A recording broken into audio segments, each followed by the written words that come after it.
입니다. 오늘 말씀의 제목이 747 법칙인데 왜 그런지 아시겠죠? 누가복음 7장 47절 말씀. 자, 우리 같이 한 목소리로 봉독하겠습니다. 이러므로 내가 네게 말하노니 그의 많은 죄가 사하여 졌도다. 이는 그의 사랑함이 많음이라. 사함을 받은 일이 적은 자는 적게 사랑하느니라. 제가 오늘 여러분들에게 이런 질문으로 말씀을 시작하고 싶습니다. 여러분, 사랑이 이긴다는 확신이 여러분들에게 있습니까? 사랑이 이긴다는 확신이 없이 우리가 어떻게 사랑을 행하는 자들이 되겠습니까? 우리가 믿는 것이 있습니다. 사랑이 이깁니다. 무엇보다 사랑이 먼저입니다. 갈라디아서 5장 22절부터 23절까지에 보면 성령의 9가지 열매가 나오고 있어요. 이 성령의 9가지 열매 중에 사랑부터 시작하는데 우리는 9가지 열매를 생각하는데 사실은 사랑이 열매이고 나머지는 사랑의 열매로 인하여 일어나는 일들입니다. 희락과 화평과 오래 참음과 자비와 양선과 충성과 온유와 절제. 이제 오늘부터 우리는 매일 변화산에 오르는 동안 고린도전서 13장을 묵상합니다. 여러분들 묵상집에 고린도전서 13장을 넣어드렸는데 아마 여러분들이 매일 한 번씩 이 부분을 읽으면 마지막 날은 다 외워집니다. 안 외워지는 건 여러분들이 조금 문제가 있는 분들이고 보통 사람이면 다 외워집니다. 여러분들을 너무 절망시켰나요, 제가? 사랑장 이번에 한번 여러분들이 다 외울 수 있으면 좋겠고요. 오늘 이 747 법칙이라고 하는 게 뭡니까? 사함이 받은 일이 적은 자는 적게 사랑한다. 이걸 반대로 말하면 어떻게 될까요? 사함을 많이 받은 사람은 많이 사랑한다. 오늘 이 사랑이라고 하는 것이 결국은 하나님과 우리의 관계에 대한 문제임을 우리들이 보게 될 것입니다. 누가복음 7장, 오늘 이 747 법칙은 36절 말씀부터 시작되고 있습니다. 이 누가복음 7장의 말씀은 제가 만나교회 유학을 마치고 처음 청년부 사역을 시작할 때 저에게 가장 강력하게 도전을 주었던 말씀입니다. 이 말씀에 한 여자가 등장합니다. 누가복음 7장 37절은 이 말씀에 등장하는 여자를 이렇게 말합니다. 그 동네에 죄를 지은 여자다. 동네에 죄를 지은 여자. 얼마나 죄를 많이 지었으면 동네에 죄를 지은 여자가 되었을까요? 이 말씀은 그렇습니다. 시몬이라고 하는 사람이 예수님을 위하여 잔치를 베풀었고 그 잔치를 배설한 그 자리에서 어떤 여인이 문을 열고 들어옵니다. 문을 열고 들어올 때 모든 사람들이 그 여인을 바라봅니다. 다 아는 여자입니다. 그 동네에 죄를 지은 여자다. 이 여인은 성경에 보니까 너무 부끄럽고 창피해서 떳떳하게 앞으로 걸어 나오지 못하고 뒤로 돌아서 예수님의 발 앞에 와서 하염없이 눈물을 흘립니다. 이 여인이 누구였을까? 성서학자들은 이렇게 얘기합니다. 여러분들 요한복음에 가늠하다 현장에서 붙잡혔던 여인 기억나세요? 가늠하다 현장에서 붙잡혔던 여인을 예수님께 데려옵니다. 예수님께 묻습니다. 예수님, 이 여인을 어떻게 할까요? 모세의 율법에 의하면 돌로 쳐 죽이는 겁니다. 그때 예수님께서 뭐라고 말씀하셨나요? 너희들 중에 죄 없는 자가 돌로 쳐라. 그때 사람들이 양심의 가책을 잊고 다 돌을 내려놓고 돌아갑니다. 예수님이 이 여인에게 이렇게 말씀하셨습니다. 여인아, 나도 너를 정죄하지 아니하노니 다시는 죄를 짓지 말아라. 그리고 여인을 살려주셨습니다. 아마 이 여인이 예수님에 대한 사랑이 있었기 때문에 이 여인이 오늘 잔치집에 찾아온 것 같아요. 예수님의 발 앞에 와서 하염없이 눈물을 흘립니다. 문제는 그것을 바라보고 있는 사람은 이 여인의 마음을 몰랐다는 겁니다. 사람들이 그 여인을 바라보며 아마 예수님 당시의 이 일도 충분히 가십거리가 됐을 것 같아요. 저는 이 말씀이 저에게 도전이 되었던 것은 이 예수님의 이 상황이 목회를 하는 저에게는 너무나 어려운 상황으로 이해가 되었기 때문입니다. 아니, 웬 여자가 가늠하다 현장에서 들켰던 이 여인이 예수님의 발 앞에 와서 눈물을 흘리는 거예요. 사람들이 수근수근하지 않았겠습니까? 가십거리가 되었을 겁니다. 사람들은 자기가 한 말에 대해서 그렇게 책임지지 않습니다. 툭 던진 그 이야기들, 예수님과 저 여인 사이에 무슨 썸씽이 있을 거야 라고 했던 이야기들이 예수님에게 얼마나 치명적인 문제였겠습니까? 예수님은 30세에 결혼도 하지 않은 분이었고 이 여인과의 스캔들이 난다고 하는 그 사역에 얼마나 큰 장애가 되었겠습니까? 저는 26살에 목사가 되었습니다. 그리고 39살에 만나교회 담임 목사가 되었습니다. 저에게 제일 조심하고 힘들었던 문제가 여자 문제였습니다.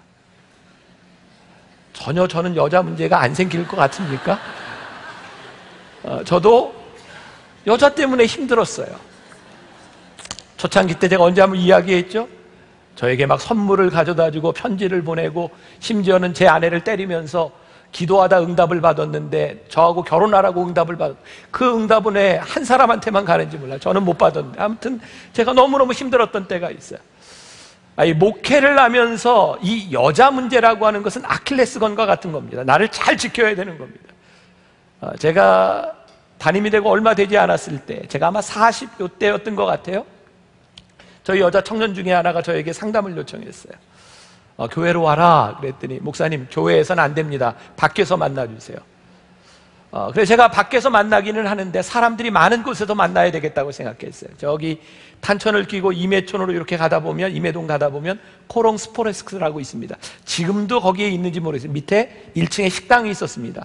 사람들이 많이 있는 곳, 오픈된 곳에서 그 여자 청년을 만났습니다. 제가 상담을 하고 있었어요. 정말 있어서는 안 될 일인데 이 여자 청년에게 있었던 일이 성추행을 당한 거예요. 너무너무 아프고 힘들고 아는 사람에게, 그래서 교회를 다녀야 될지 말아야 될지 너무너무 힘들게 상담을 하면서 울기 시작했어요. 저는 그 이야기를 듣고 있었는데 갑자기 이건 상담의 분위기가 이상하게 바뀌었어요. 제가 뭐라고 설명할 수 없는데 모든 사람들이 저를 바라보고 있는 상황이 되었어요. 여러분 한번 상상을 해보세요. 20대 중반의 여자가 머리 벗어진 중년의 남자 앞에서 울고 있는 그 상황, 이걸 제가 뭐라고 설명할 수 없는 거예요. 사람들은 그냥 보는 대로 뭐라고 이야기할지 모르는 거예요. 저는 예수님에게 이 상황이 정말 쉽지 않았을 것이다, 저는 너무너무 잘 이해가 되는 겁니다.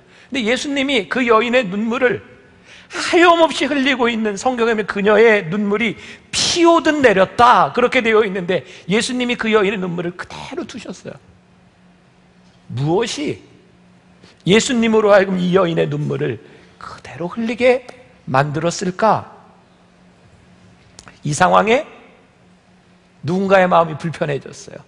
바로 잔치를 열었던 바리새인 시몬의 심기가 무척 불편해졌습니다. 이 불편함에 대하여 그가 왜 불편해졌는지 예수님께서 설명하십니다. 누가복음 7장 44절부터 46절까지 오늘 747 법칙이 나오기 전 구절입니다. 같이 한번 봉독해 봅니다. 그 여자를 돌아보시며 시몬에게 이르시되 이 여자를 보느냐? 내가 내 집에 들어올 때 너는 내게 발 씻을 물도 주지 아니하였으되 이 여자는 눈물로 내 발을 적시고 그 머리털로 닦았으며 너는 내게 입맞추지 아니하였으되 그는 내게 들어올 때부터 내 발에 입맞추기를 그치지 아니하였으며 너는 내 머리에 감람유도 붓지 아니하였으되 그는 향유를 내 발에 부었느니라.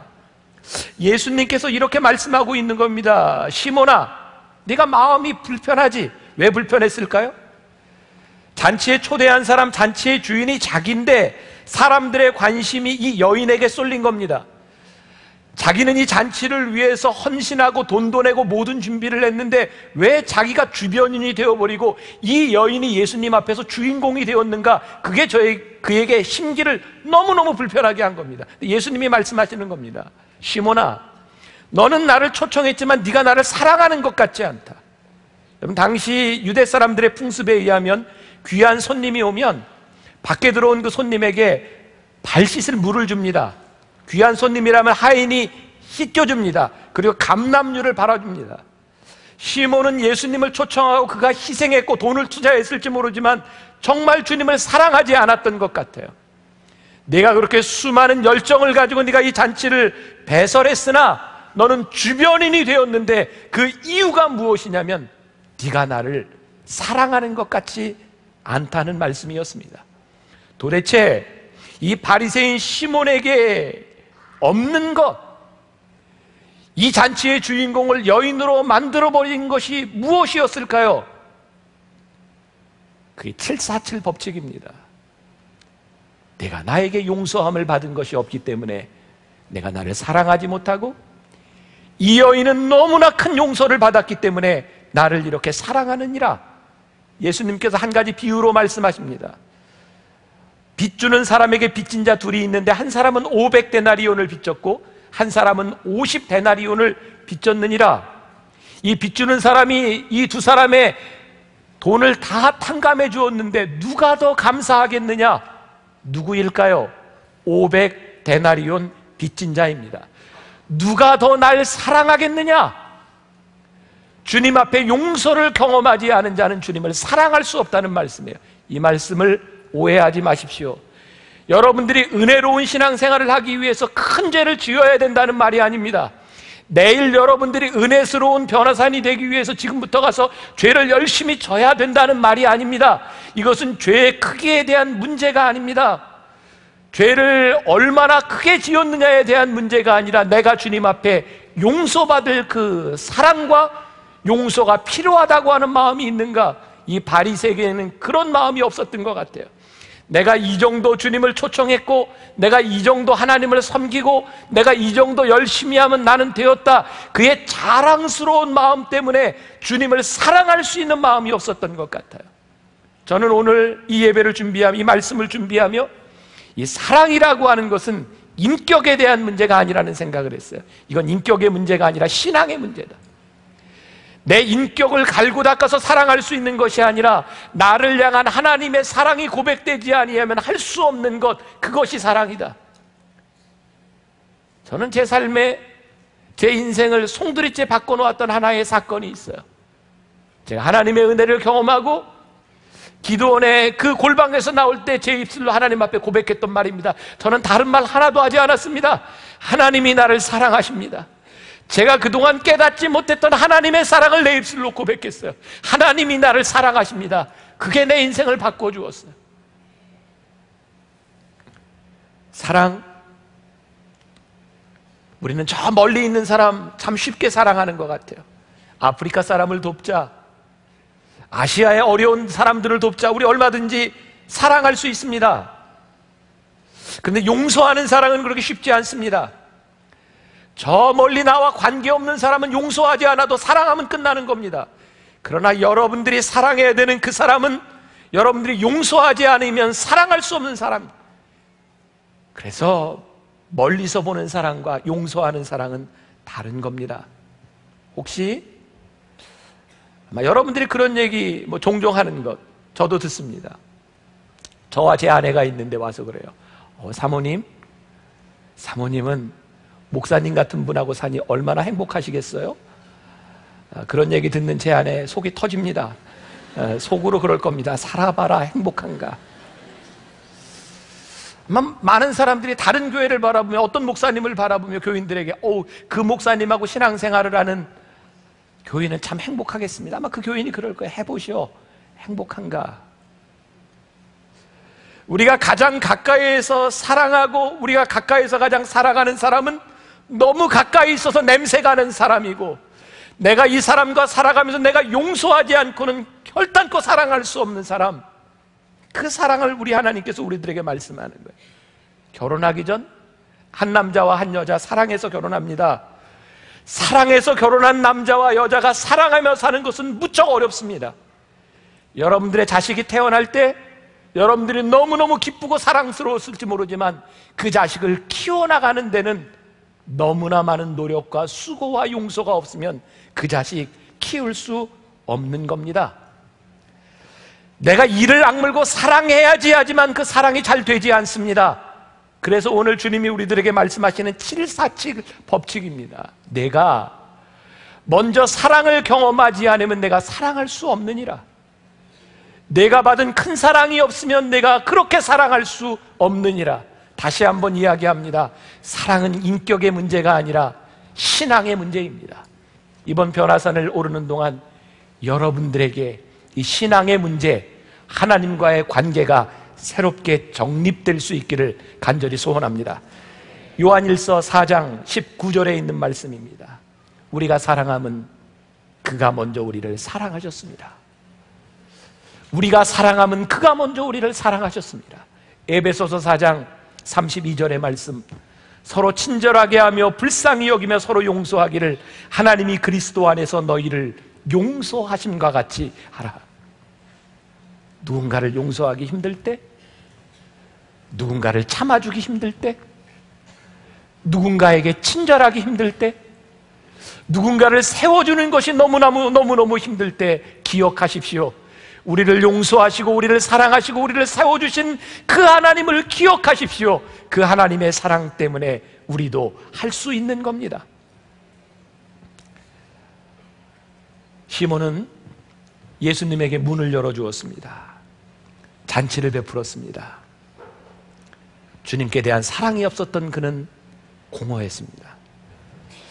언젠가 여러분들이 주님을 뜨겁게 사랑함으로 시작했던 그 신앙생활이 여러분들에게 공허하게 느껴졌다면, 오늘 여러분들이 예배를 드리면서 이 예배를 드리는 내가 이 예배의 주인공이 아니라 주변인이 되어 여러분들이 들러리를 서는 것처럼 느껴졌다면, 이것은 하나님과 우리들 사이에 회복되어야 될 신앙의 문제입니다. 저는 오늘 새벽에 어머니 기도실에서 이 말씀 붙들고 그렇게 기도했어요. 하나님, 제가 무슨 말씀으로 사람들을 설득할 수 있겠습니까? 제가 무슨 말씀으로 설교로 누군가를 변화시킬 수 있겠습니까? 이 새벽의 변화산에 참여하는 우리들이 하나님 앞에서 식어졌던 관계, 하나님의 사랑이 회복되게 하여 주옵소서. 요즘처럼 사랑이라는 말이 난무했던 때가 없는 것 같아요. 어떤 CF를 봐도 사랑을 주제로 합니다. 모든 드라마 너무너무나 많은 사랑 이야기를 합니다. 그런데 왜 우리들이 살아가는 이 세상은 그렇게 많은 사랑을 이야기하는데 서로 때려 죽이고 싸우고 너무너무 마음이 아프고 사랑을 받지 못해서 스스로 목숨을 끊고, 사랑을 그렇게 말하지만 사랑하지 않는 시대, 사랑을 그렇게 말하지만 사랑할 줄 모르는 시대, 사랑을 그렇게 많이 이야기하지만 내 속에서 분노가 일어나는 이 시대에 오늘 깨달아야 될 것이 있는데, 하나님과 우리들 사이의 관계에 대한 문제. 오늘 여러분들에게 책을 소개해드렸습니다. 맥스 루케이도의 사랑이라는 책입니다. 제가 이 말씀을 7일 동안 여러분들과 함께 나누게 된 이유가 바로 이 책을 읽으면서입니다. 맥스 루케이도가 이 책에서 이런 말을 했습니다. 제가 이 말씀을 준비하게 된 이유인데 잠깐 들어보세요. 서로 사랑하십시오. 성도들에게 이렇게 말한다. 인내하고 친절하게 대하며 서로 용서하십시오. 이렇게 강권한다. 그러나 성도들에게 사랑하라고 가르치면서 그들이 사랑받는 존재임을 말해주지 않는 것은 마치 그들에게 수표를 남발하며 권면하면서 은행 계좌에는 입금해주지 않는 것과 같다. 너무나 많은 관계가 마이너스 통장과 같은 신세가 된 것은 어쩌면 당연한 결과이다. 우리 마음에는 충분한 사랑이 없다. 제가 깨달은 거예요.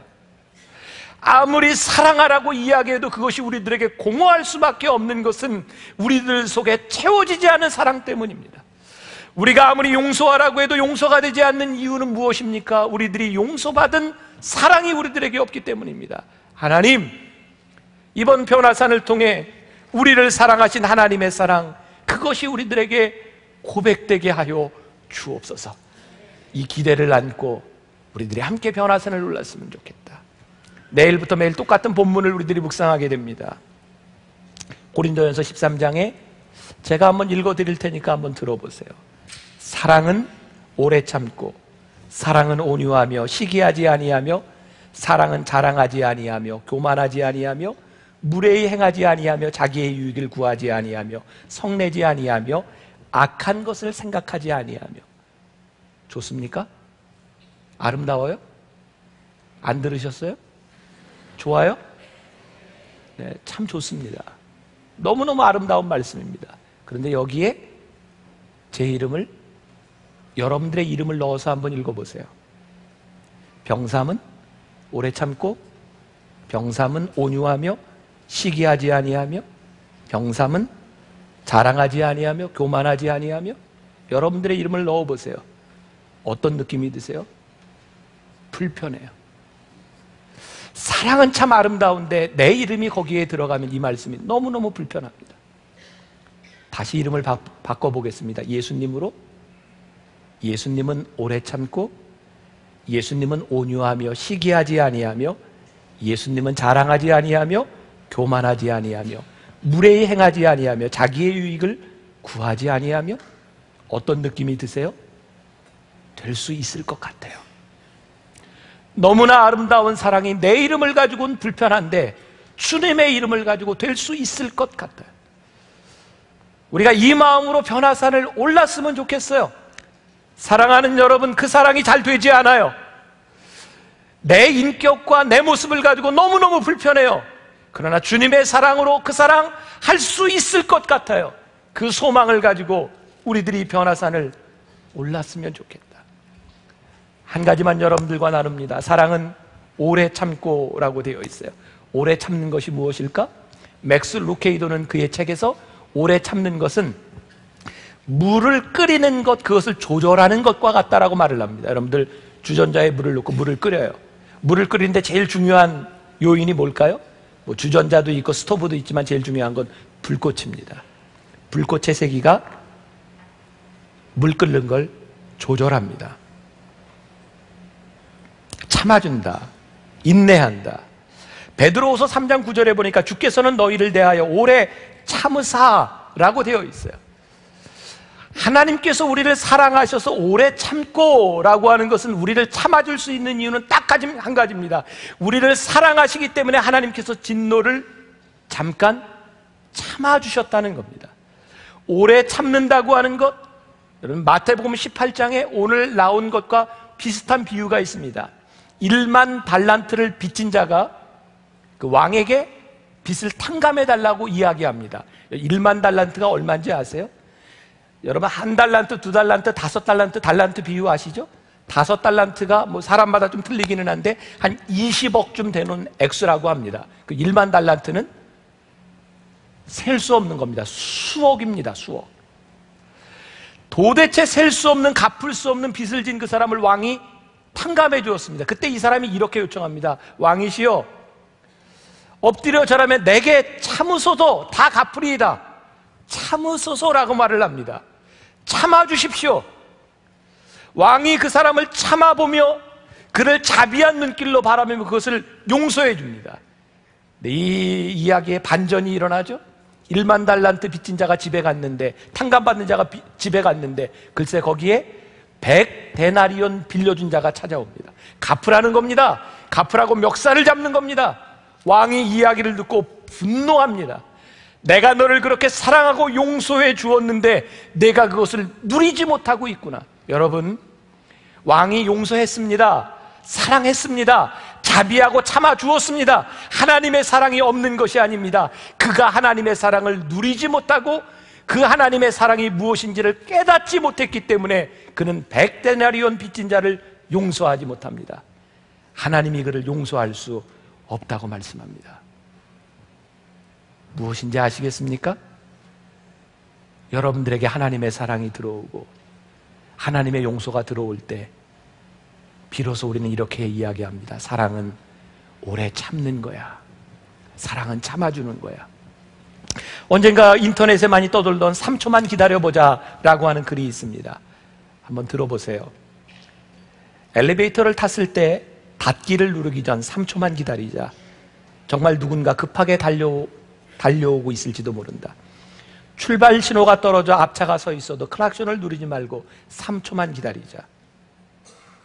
그 사람은 인생의 중요한 기로에서 갈등을 하고 있을지 모른다. 내 차 앞으로 끼어드는 차가 있으면 3초만 서서 기다리자. 그 사람 아내가 정말 아플지 모른다. 친구와 헤어질 때 그의 뒷모습을 3초만 보고 있어주자. 혹시 그놈이 가다가 뒤돌아봤을 때 웃어줄 수 있도록. 길을 가다가 아침 뉴스에서 불행을 맞은 사람을 보면 잠시 눈을 감고 3초만 그들을 위해 기도하자. 언젠가는 그들이 나를 위해 기꺼이 그리할 것이다. 정말 화가 나서 참을 수 없을 때라도 3초만 고개를 들어 하늘을 보자.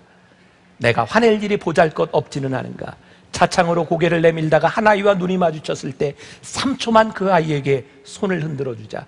그 아이가 크면 분명 내 아이에게도 그리할 것이다. 죄 짓고 감옥 가는 사람을 볼 때 욕하기 전 3초만 생각하자. 내가 그 사람의 환경이었다면 어떻게 되었을까? 기다리고 인내하는 것 쉽지 않습니다. 그러나 기다리고 인내하면 우리들이 사랑을 봅니다. 사랑은 오래 참습니다. 여러분들이 참을 수 없었던 그 고리를 끊을 수 있는 것, 우리를 향하신 하나님의 사랑밖에는 없습니다. 제가 결혼한 지 26년 됐습니다. 제 아내하고 저하고 거의 싸워본 기억이 없습니다. 저는 잘 참는 성격인데 제 아내는 다혈질입니다. 화가 나면 바다다닥 합니다. 신학을 같이 공부한 제 아내는 26년 동안 끝까지 지켜준 것, 토요일에는 절대로 저에게 화를 내지 않습니다.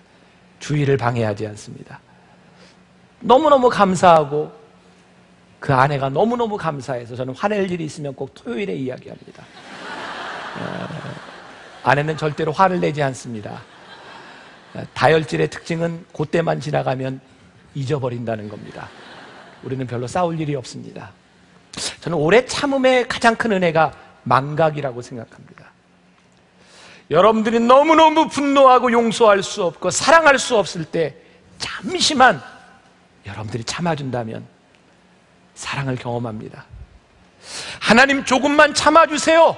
그 사랑 때문에 오늘 여기서 우리는 이렇게 하나님을 예배합니다. 하나님이 나에 대해 참아주시지 못했다면, 하나님이 분노하셨다면 결단코 여기 있을 수 없는 우리가 오늘 여기 하나님께 예배합니다. 그래서 우리는 하나님께 이렇게 기도합니다. 하나님, 저도 조금은 참고 싶습니다. 인내하고 싶습니다. 기다리고 싶습니다. 오늘 우리가 불렀던 주제가 찬양, 우리가 앞으로 부를 주제가 찬양이 너무너무 가슴에 와닿습니다. 여러분들의 사랑이 완전하지 못합니다. 우리가 다 표현할 수도 없고 다 고백할 수도 없습니다. 다 닮아갈 수 없습니다. 그러나 표현합니다. 고백합니다. 닮아갑니다. 왜냐하면 우리를 향한 그 사랑 때문에 우리들이 그렇게 시작하고 달려갑니다. 이번 변화산, 마지막 변화산 정상에서 여러분들이 하나님께 대한 여러분들의 사랑과 그 사랑의 역사를 고백할 수 있기를 주님의 이름으로 간절히 축원합니다. 우리 함께 찬양하겠습니다.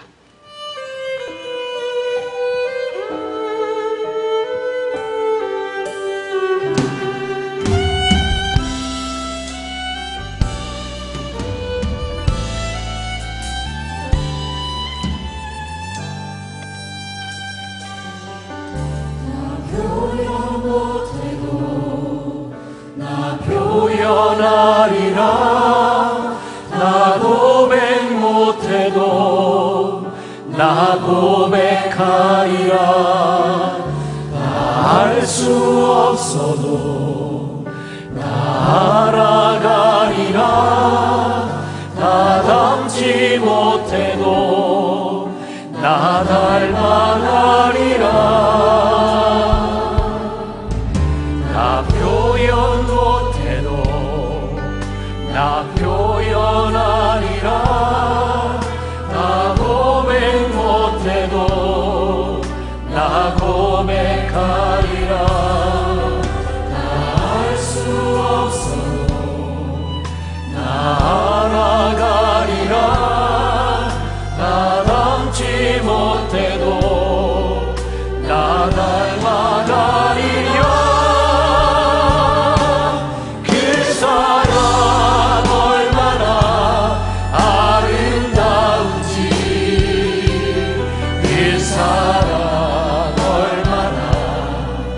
날 부욕해 하는지, 그 사랑 얼마나 크고 놀라운지, 그 사랑 얼마나 나를 감격하게 하는지. 나 표현 못해. 우리 봉헌하며 찬양하겠습니다. 나 고백 못해도 나 고백하리라. 나 알 수 없어도 나 알아가리라. 나 닮지 못해도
못해도 나 표현하리라.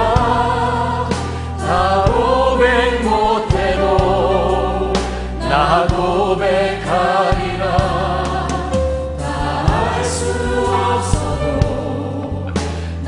알아가리라. 나 닮지 못해도 나 닮아가리라. 그 사랑 얼마나 아름다운지, 그 사랑 얼마나 날 부욕해 하는지, 그 사랑 얼마나 크고 놀라운지, 그 사랑 얼마나 나를 강력하게 그 사랑, 그 사랑 날 위해 죽으신, 날 위해 다시 사신 예수 그리스도, 다시 오실 그 사랑, 죽음도 생명도 천사도 하늘의 어떤 곳에도 끊을 수 없는 영원한 그 사랑. 우리 다시 한번 고백합시다. 그 사랑, 그 사랑 날 위해 죽으신, 날 위해 다시 사신 예수 그리스도, 다시 오실 그 사랑, 죽음도 생명도 천사도 하늘의 어떤 곳에도 끊을 수 없는 영원한 그 사랑.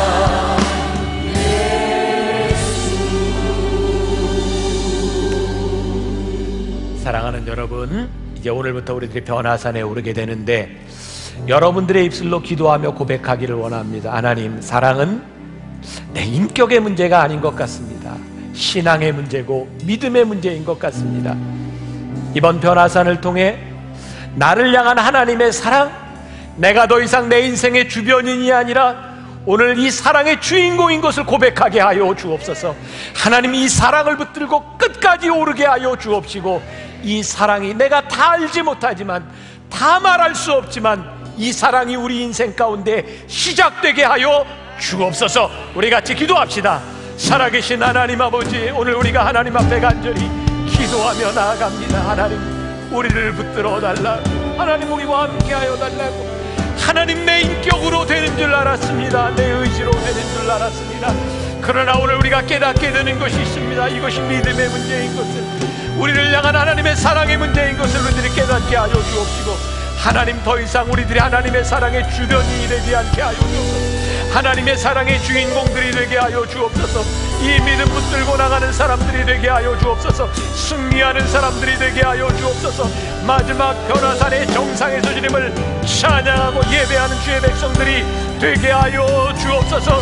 주님 앞에 향유 옷값을 깨뜨렸던 그 여인의 눈물이 나의 눈물이 되게 하여 주옵소서. 주님께서 우리와 함께 하시고 승리하게 하여 주옵소서. 살아계신 하나님, 변화산을 오르며 우리들이 하나님 앞에 간절히 간구하는 것이 있습니다. 하나님, 제 능력으로, 제 인격으로 사랑할 줄 알았습니다. 그러나 내 삶에 내 인격으로 되지 않는 것을 알기에 하나님, 나를 붙들어 달라고, 하나님, 내가 이 사랑의 주인공이 되게 해달라고, 나를 사랑하시는 하나님의 사랑과 나를 용서하시는 하나님의 용서가 나에게 사무치게 느껴지게 해달라고 우리들이 믿음으로 간구하며 기도합니다. 우리 사랑하는 믿음의 성도들, 이번 변화산의 주인공이 되게 하여 주옵소서. 우리를 향한 하나님의 사랑을 고백하게 하여 주옵소서. 오늘도 하나님 앞에 드려진 귀한 예물들과 우리의 헌신이 허공을 치는 공허한 것들 되지 않게 하여 주옵시고, 이 믿음의 아름다운 고백들로 인하여 하나님의 사랑과 하나님의 능력이 나타나게 하여 주옵소서.